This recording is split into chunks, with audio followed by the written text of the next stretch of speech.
Guys, what is up? John Dette here with your Tuesday tip.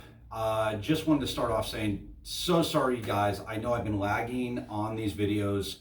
It's been a few weeks now. Just a lot going on here, all in a great way, but just been super busy and just haven't had a chance to really get in here and do these videos like I've wanted to. So again, apologize to all you guys. I think what I'm going to try and do is make up for this. I'm going to post a few more videos this coming week for you guys, just to kind of make up for these weeks that I've missed. All right. So anyway, that all out of the way, let's get into Tuesday tip. And this week's tip is going to be on drum heads. I was in here and I was looking at the kit and I was like, man, these heads look freaking beat up. So I figured, why not go for a head change and do a video on drum heads. What do I use? What have I been using? What do I use for a live situation? What do I use for practicing in a room? What do I use for recording? All questions about to answer right now. So I will say I've been with Evans for almost 20 years now. Prior to that, I was with Remo. But I've been with Evans now, as I said, for about 20 years. And the heads that I like to use for pretty much all situations on the rack toms and the floor toms are the G2 clears, okay? And I've used them recording, I've used them live, and obviously here in the rehearsal room. Same thing goes for the kick drums. I have used, since I've been with Evans, the EQ3s. These are 22-inch kick drums.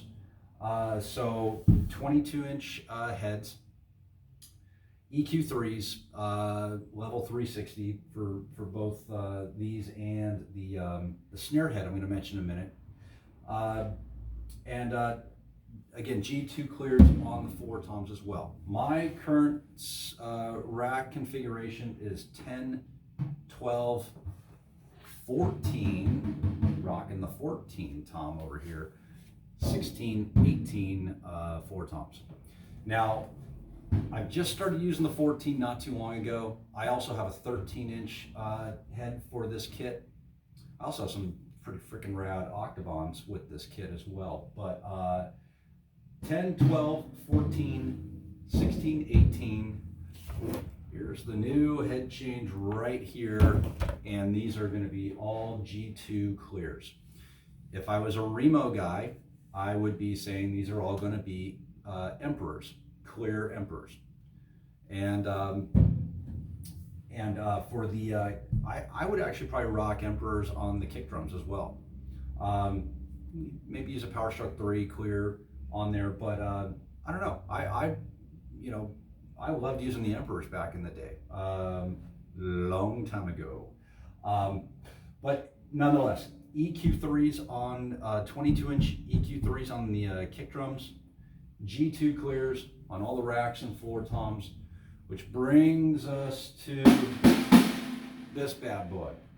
Now, for a regular, I say regular head because this head that I'm using here is really, it's not like a traditional head. This is the Evans hybrid head.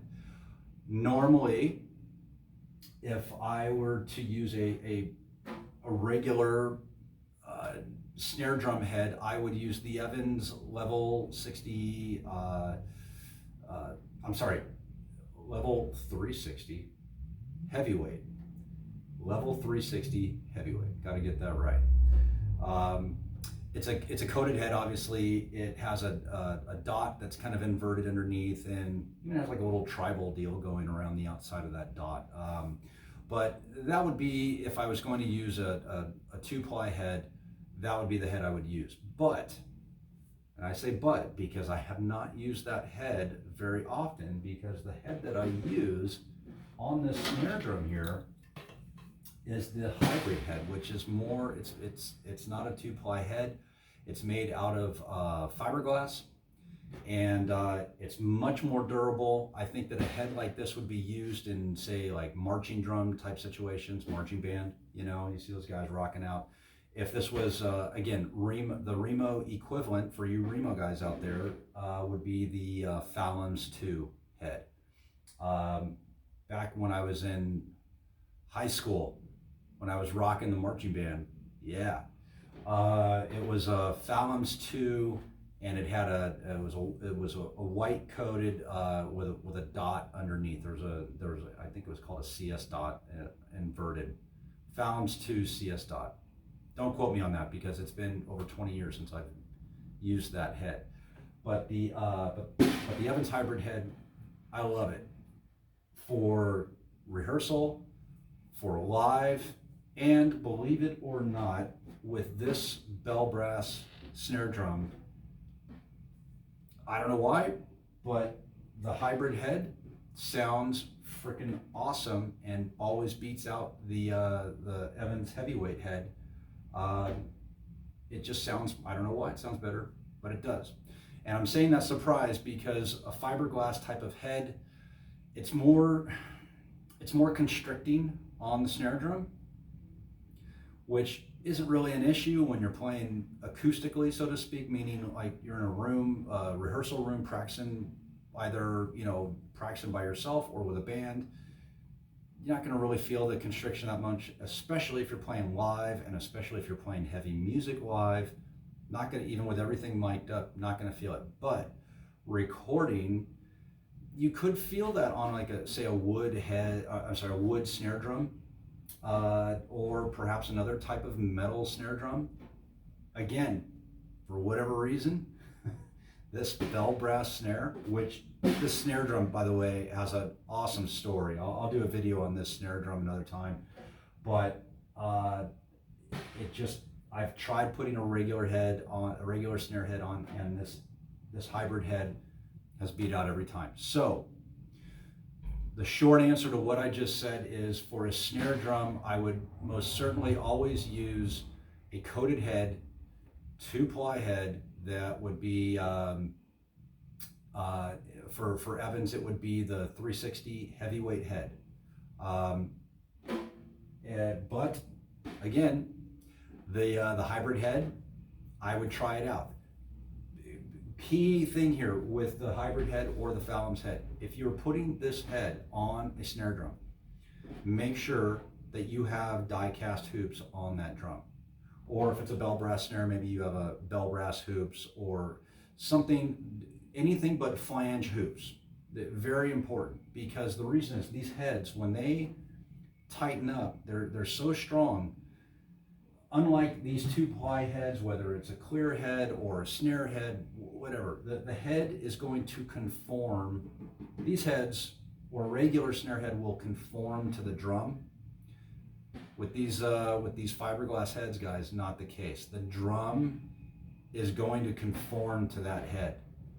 And if that thing is not perfectly round, and you put flange hoops on that drum with that hybrid head or that Falams 2 head, that drum is going to conform, which means if that thing's not round, it's going to bend. And I found this out the hard way.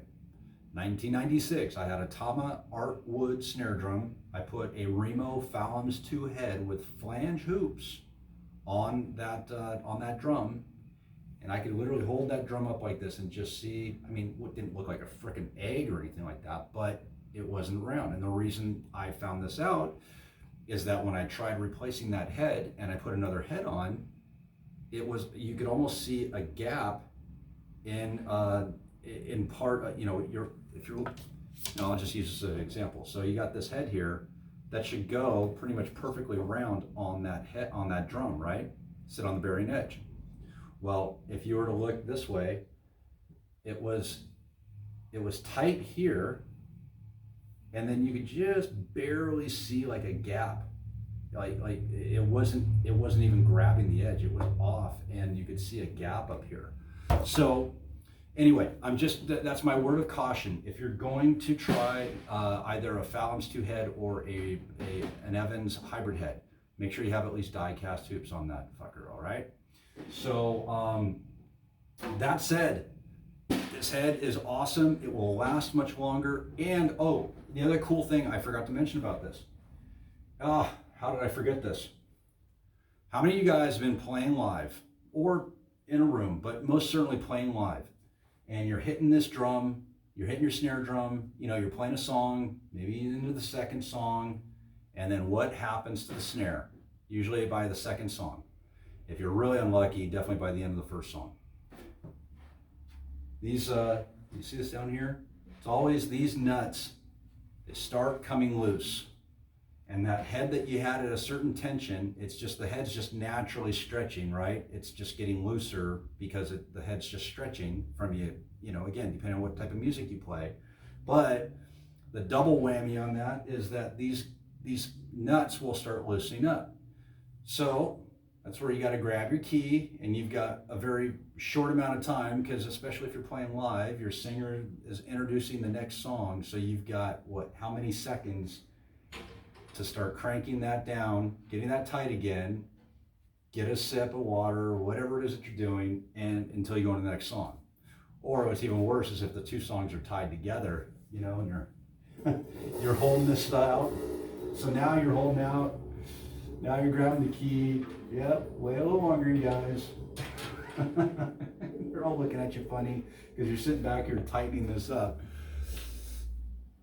It's happened. So with this head, it does not happen. And I don't know why, but I'm assuming because it's just the fiberglass, it's a different material. This can come completely loose. This, you can literally take one of these nuts, loosen it, and take it out.